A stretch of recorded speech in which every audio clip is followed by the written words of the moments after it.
when I screened for command of the squadron, I called a detailer and I said, hey, assuming I have a successful command tour, I want to go be navigator on an aircraft carrier. And they just said, you want to what? because no woman had done that.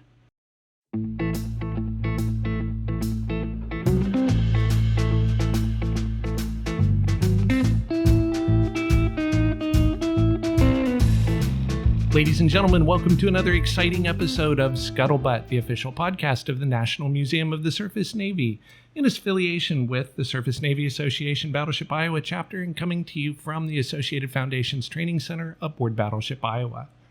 Today we have a fantastic guest, Vice Admiral Nora Tyson, a great friend of ours, somebody who's been around the Navy and been around the battleship. Welcome, Vice Admiral Tyson, and we'll go around the room and let people introduce themselves.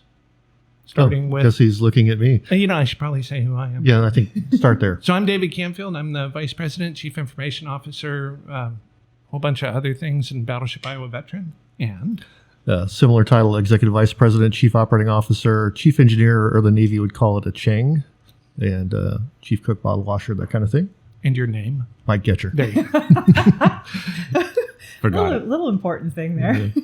I'm Marianne Fengler. I run communications for the ship, and I am the producer of the podcast.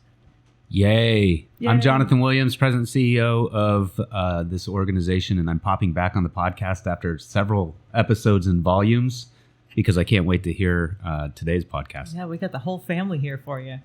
Yeah. And Kyle Obby, the development director aboard the ship, helping find spare change and encourage others to find their spare change and give it to us. There you go. No current nickname either, so, right? Yeah, we've lost it's a new season. Status. It is a new season. New season, new name. Yeah, we'll find something. All right, and our fantastic guest, Vice Admiral Tyson. Introduce yourself. It's great to be with you guys. Thanks for the invitation. And no kidding, I'll say this again, but thanks for what you do every day. It's incredibly important. Thank you. So, really quick, a little bit of background I think we should go into so everybody knows, because I am certainly going to slip up and call you Nora and not Vice Admiral Tyson, which may offend some of our listeners. I don't know. So I apologize if I do that in advance. But apology accepted. All right. But we have a history that goes back to, I think, 2016, 15 or 16 with the start of LA Fleet Week, and Vice Admiral Tyson, you were 3rd Fleet Commander at the time, and we had the blessing to work together over 3 fleet weeks with you and your team, and really get to know you as a person. So ever since, I've looked at you as a great leader with some great philosophy, and so always looked up to you for what you bring to the table. So there's obviously something that brought you to that point in life, and so we're going to go through some of your experiences through your career. I mean, going back to college, I've kind of heard a little bit of that story, and I think even going back to that point and what made you who you are today and made you just really, in my mind, a great leader that cares, and sometimes in a lot of ways different than many of the leaders out there, and just the way you kind of handle it and address it, and for going through that many years and adjustments, I think that's pretty incredible. So let's hear about your story. Wow.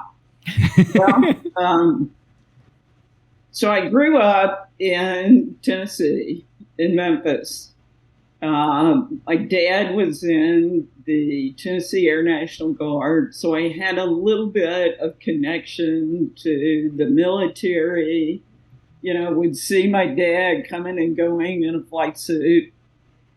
And I don't know if subliminally that had something to do with my ultimate career. But growing up, I never thought about being in the military. And of course, we had no Navy in Memphis, Tennessee. The only water we had was the Mississippi River, and that was a bunch of barges going up and down. So I had a pretty normal childhood. I went to Vanderbilt University, thought about, as everybody does, being a lot of things, being a doctor, being a marine biologist, being whatever. And so getting close to graduation, I was thinking about going to law school. And I had taken the LSATs, graduated, went home. A couple of weeks later, got a call from the recruiters, the Navy recruiters in Memphis. And they said, well, hey, we got your name and number. Why don't you come down here and talk to us? And I just said, hey, I got nothing better to do today. Okay. So one thing led to another. They said, hey, why don't you take this test and we'll see what you have an aptitude for. This was 1979. So very little, there was very little opportunity for women, particularly operationally. So most of the jobs for women were administrative. Besides nursing and the medical field, it was pretty administrative, what we called skirt jobs. Mm-hmm. So I was clueless. I didn't know anything, and they said, "Hey, you can go into cryptology, you can go into intel, you can go into this, that, and the other." And I said, "I have no idea what you're talking about."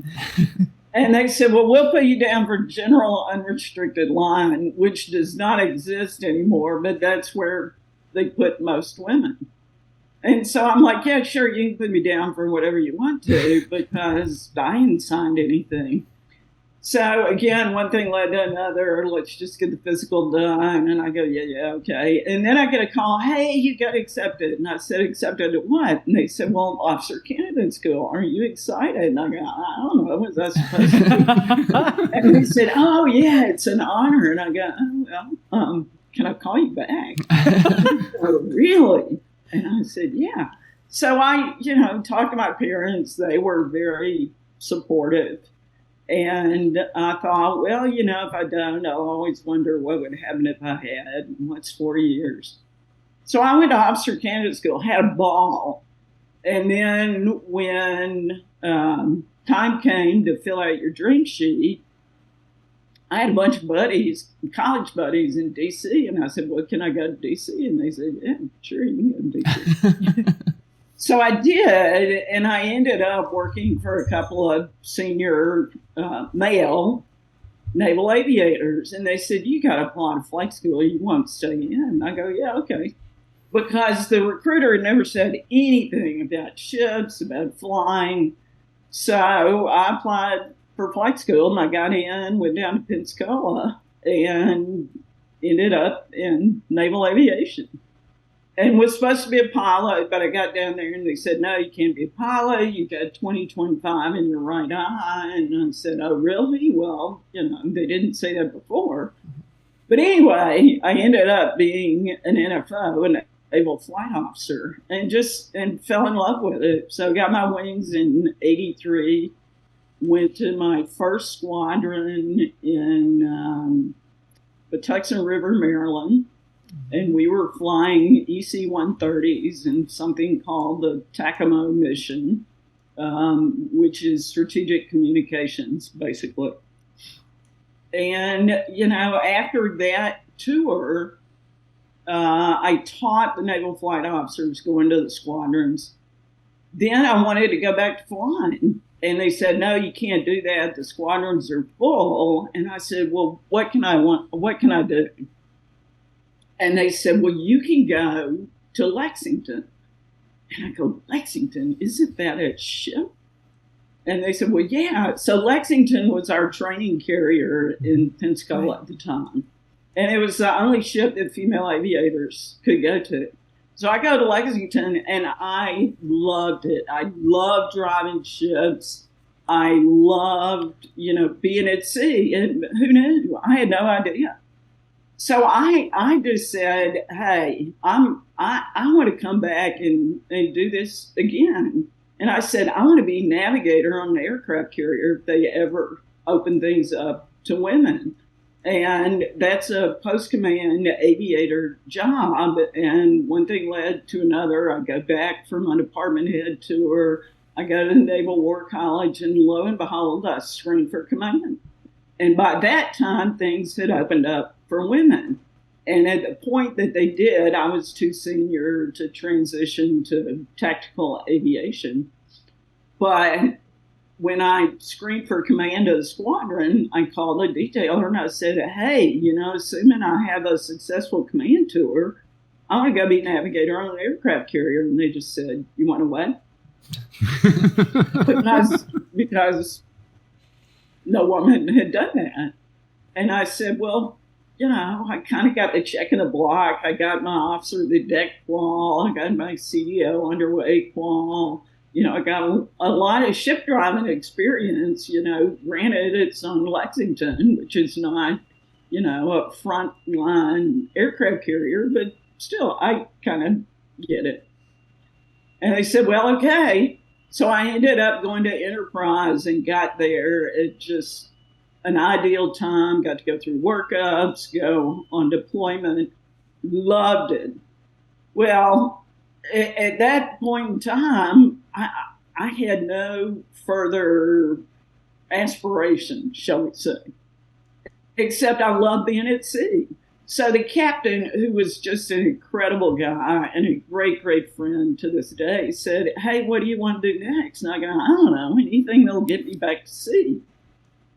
He goes, well, I think you need to go for a joint tour because you never know, because you needed a joint tour to make flag officer. And I was like, what? I never thought I'd be a lieutenant commander. What are you talking about? So I went to the joint staff. It was a good tour, learned a tremendous amount, and lo and behold, I was selected for major command and got command of the USS Baton, which is an amphibious assault ship. And that was just an absolutely incredible experience. There is just nothing like having command of a ship at sea. Nothing. So that was just a great tour. And then anything after that was just icing on a cake. So I ended up going to Naples, Italy, because I'd never done an overseas tour, from the Baton tour. And then Admiral Mullen called and said, hey, I want you to come be my executive assistant, when he was the chief of naval operations. Again, incredible experience. Learned so much from him, and just sitting in that seat, traveling the world with him. And then lo and behold, I made Admiral, and my first tour was Singapore, which was another just incredible tour, because I learned so much about relationship building and Southeast Asia and that part of the world, and the history and the cultures and the dynamics. It was just fascinating and an incredible experience. And then, the powers that be said, what do you want to do next? I said, well, I want to go back to sea. And lo and behold, I get to go back and command the George H.W. Bush Strike Group on her first deployment, which was such an honor, such an incredible experience. And then I go back to the Joint Staff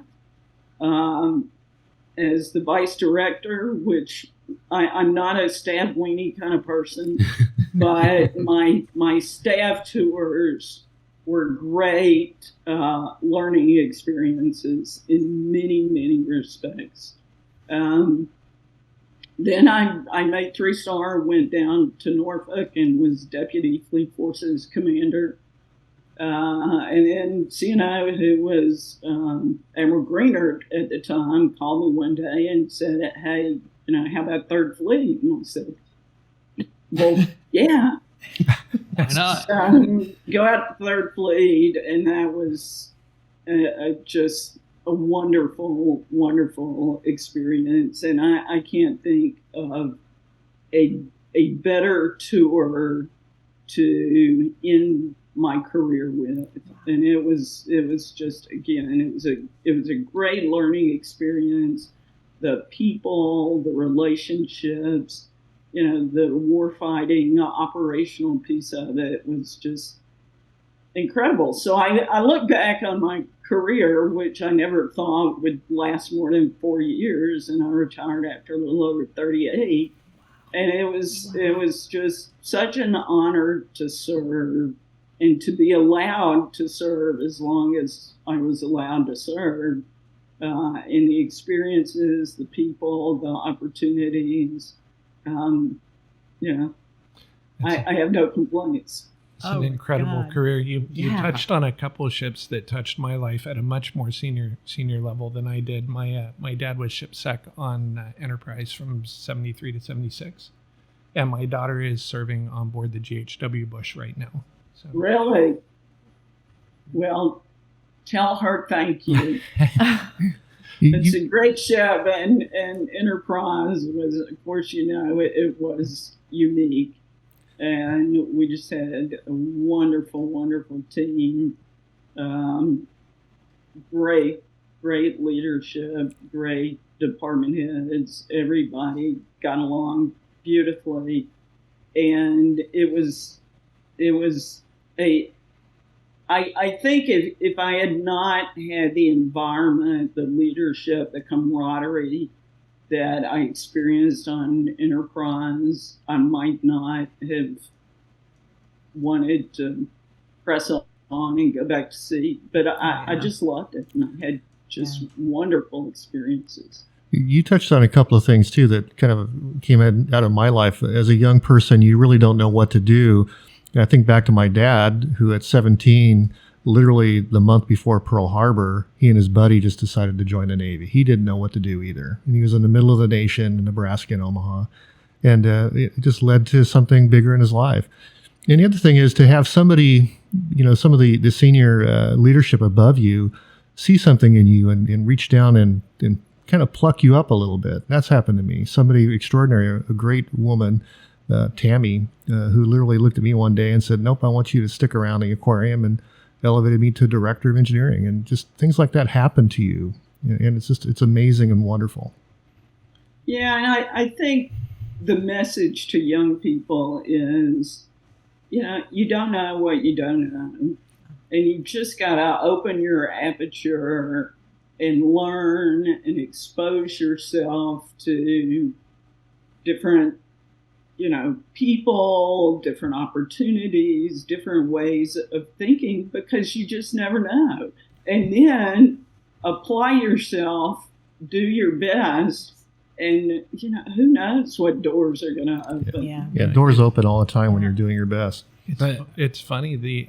I often say every single job that I've had, starting as a 17-year-old non-rated fireman on board this ship, to working back on this ship on the executive team, which is a long, twisty, turny tale, every single position prepared me for the next step. Yes.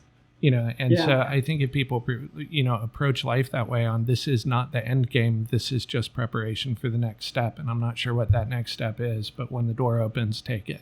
Yeah, it seems like a lot of people just want to leap to that final step, and it just doesn't happen that way. I mean, none of it did for us. No. Yeah, and the other thing that I'm sure you guys have probably noticed, time goes faster every day. Yes. I thought when I retired it would slow down, but take advantage of every day, every opportunity to learn, to travel, to, better yourself, open your mind, because, life gets shorter and shorter every day. It does. I tell my son all the time, who is in cryptography right now, working on Buckley. I tell him, I said, stop working for the next step. Like, he's like, if I could only get here, if I could only do the next thing. I'm like, don't forget to live today. I did not know my last day at sea would be my last day at sea, and I loved being at sea. And it's like, man, cherish every moment of every day that you have, no matter what the experience is.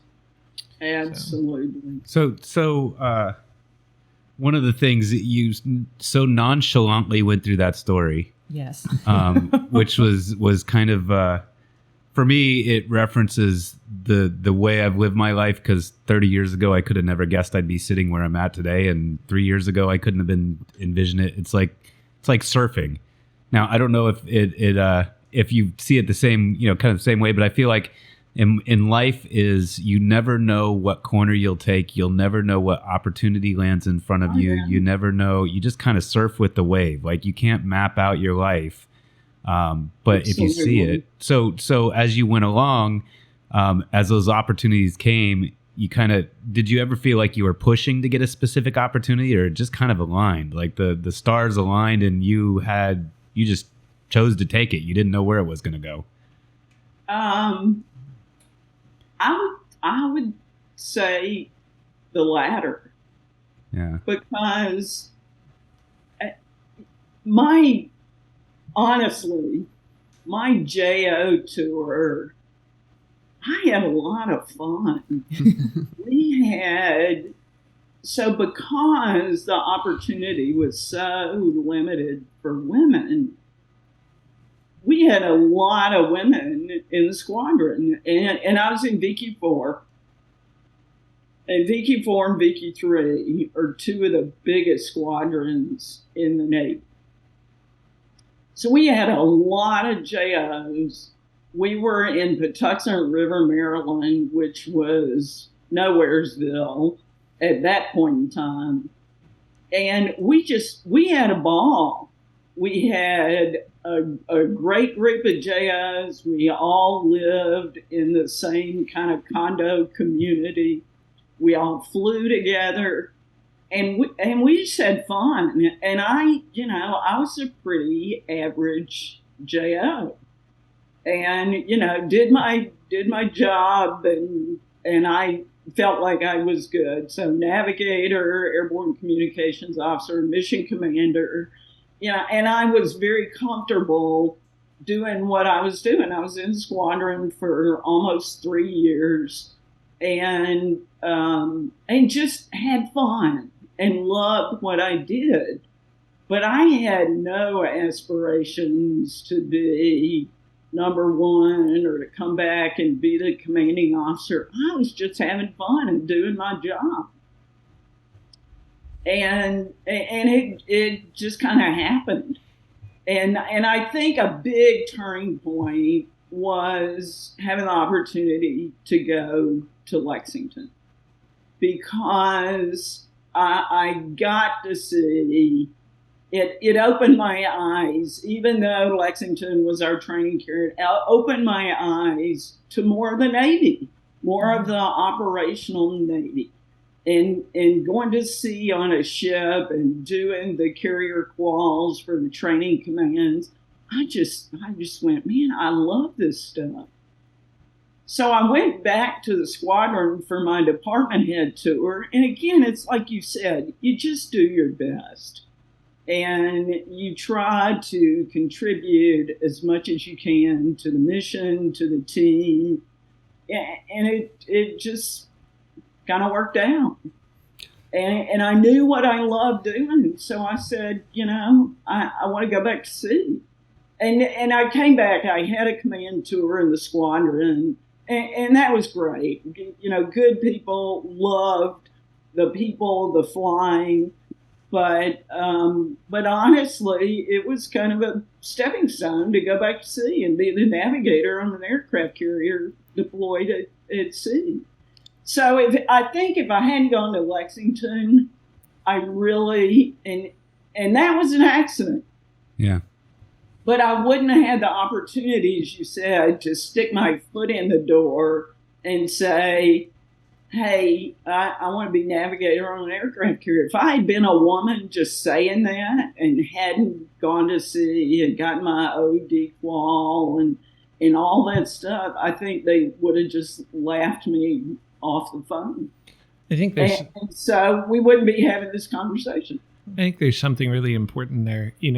I look at my career, and I topped out at E7, not gazillion, but but it's one of those things where you look at a career and it appears charmed because you are taking the next step, but it also is incumbent on you as the individual to do your very best to get that qual, to be able to have that conversation and say, I want to go to sea. And it's not just that I want to go to sea and be a navigator. It's I have the experience and I've checked the boxes and I've gotten the qualifications and I've done the right things to prepare myself for this role.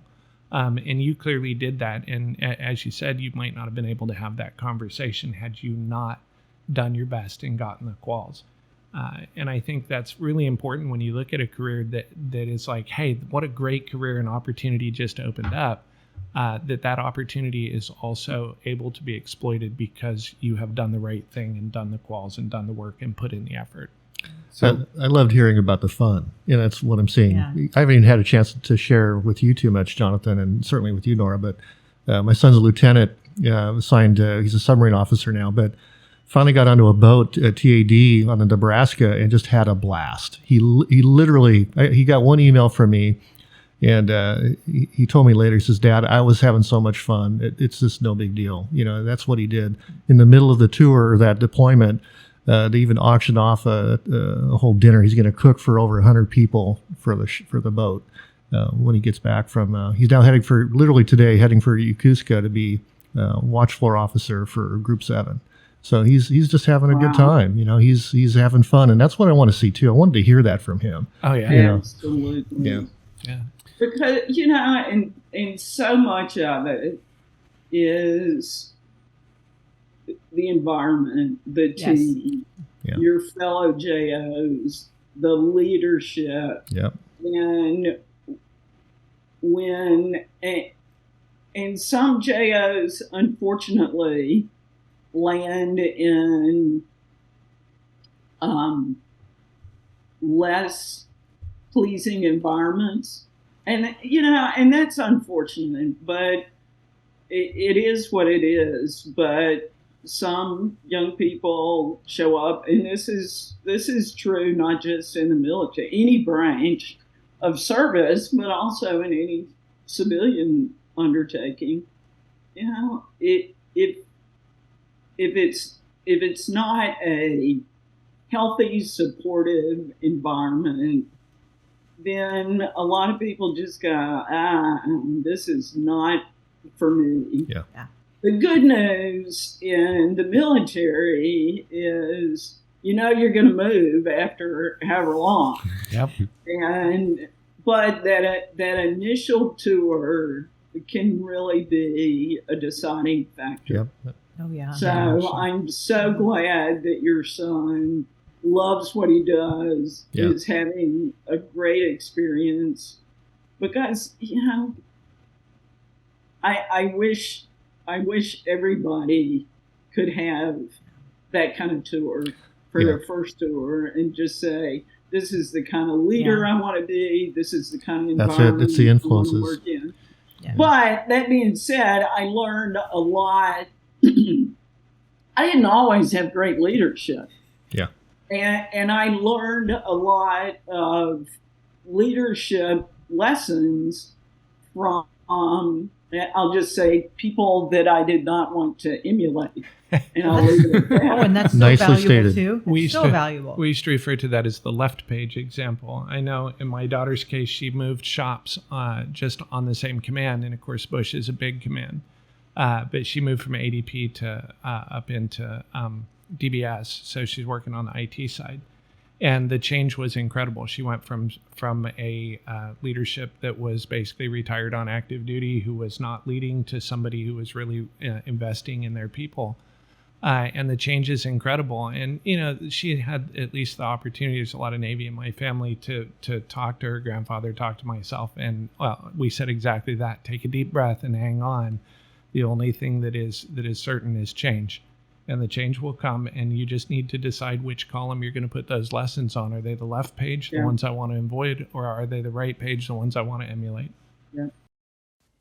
And once again, we find ourselves in a conversation that is fascinating enough to go on quite a bit longer. So we are going to save the second half and get it to you as soon as we can. In the meantime, thank you once again for being with us on Scuttlebutt.